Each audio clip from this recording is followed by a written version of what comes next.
मंच पे बैठे हुए तमाम लीडर साहिबान, यहाँ रामलीला मैदान में आए हुए हमारे भाई, हमारी बहनें, सबको मेरा सलाम, मेरा आदाब।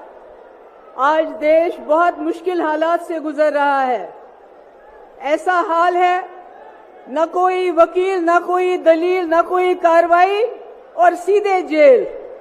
और शायद कलयुग का अमृत काल इसी को कहते हैं कि आप बिना पूछे, बिना कोई कार्रवाई किए हुए लोगों में जेल में डालते हो। ये मैं उमर खालिद की बात नहीं कर रही हूँ जो पिछले 2 साल से जेल में है। मैं सिद्दीक कपन की बात नहीं कर रही हूँ, मैं मोहम्मद जुबैर की बात नहीं कर रही हूँ, मैं आपके चुने हुए नुमाइंदों की बात कर रही हूँ जिनको आप लोग वोट डाल के एमएलए बनाते हैं, लोकसभा मेंबर बनाते हैं, चीफ मिनिस्टर बनाते हैं, मिनिस्टर बनाते हैं। कैसे उनपे करप्शन के चार्जेस लगा के बिना कोई वकालत के, बिना कोई कार्रवाई के जेल में डाला जाता है। हमारे लिए ये कोई अचंभे की बात नहीं है। हमने जम्मू कश्मीर में पिछले 5 साल से यही देखा है। हमारे हजारों की तादाद में नौजवान, मैं, फारूक साहब, उमर अब्दुल्ला साहब, पूर्व मुख्यमंत्री, तीनों को बंद कर दिया गया और देश को बताया गया कि हम देश हित में कर रहे हैं। जब आप संविधान का उल्लंघन करते हैं, जब आप कानून का उल्लंघन करते हैं, वो देशभक्ति नहीं, देशद्रोही होता है। जो संविधान का उल्लंघन करेगा वो देशद्रोही है। आज जम्मू कश्मीर एक लेबोरेटरी बना है, वहां टेस्टिंग होती है, फिर आपके साथ वही होता है। केजरीवाल जी का क्या कसूर, हेमंत सोरेन जी का क्या कसूर? अगर वो बीजेपी में चले जाएंगे केजरीवाल, तो ये सारे मीडिया के लोग जो पिछले कई दिनों से करप्शन करप्शन करप्शन केजरीवाल कहते हैं, तो ये कहना शुरू करेंगे कि केजरीवाल जैसा कट्टर ईमानदार कोई नहीं है।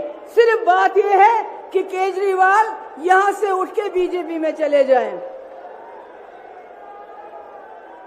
केजरीवाल का क्या कसूर?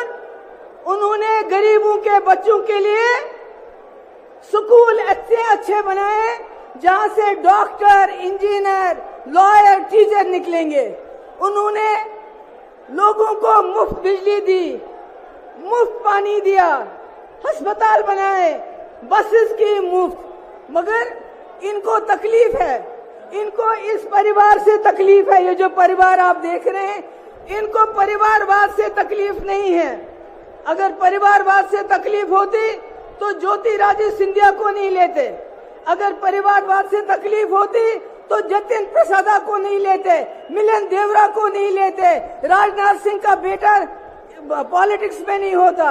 इनको तकलीफ है अगर आज भी आदित्य ठाकरे जी बीजेपी में चले जाते हैं तो फिर परिवारवाद नहीं है।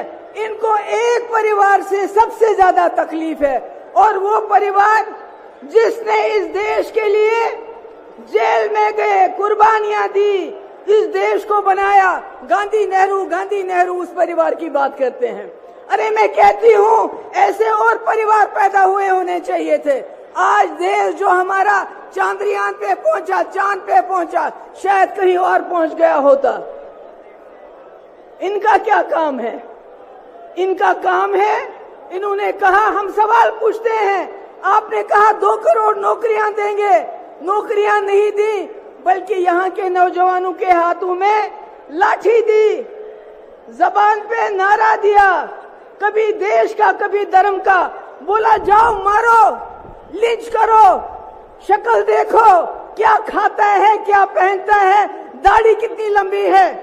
इन्होंने नौजवानों का अपराधीकरण किया, उनको दंगाई बनाया, कहा तुम दंगे करो, तुमको जेल नहीं भेजेंगे, मगर हमसे नौकरी का हिसाब मत मांगो, हमसे 2 करोड़ नौकरियों का हिसाब मत मांगो।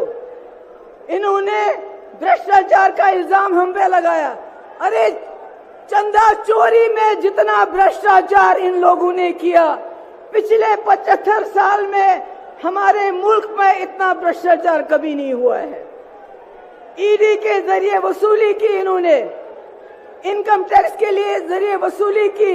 ये सबसे भ्रष्ट सरकार है। आज हम यहाँ पर इसलिए जमा नहीं है कि हमने केजरीवाल जी को, अपोजिशन को बचाना है, नहीं।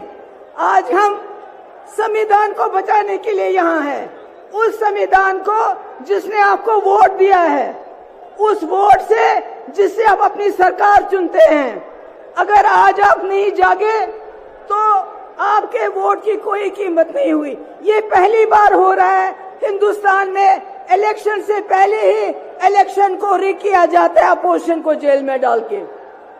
मेरी आखिर में आप सबसे गुजारिश है, हमारे इंडिया अलायंस के पास टीवी नहीं है, अखबार नहीं है, फेसबुक नहीं है, यूट्यूब नहीं है, इनके पास सब कुछ है, गोदी मोदी सारा मीडिया।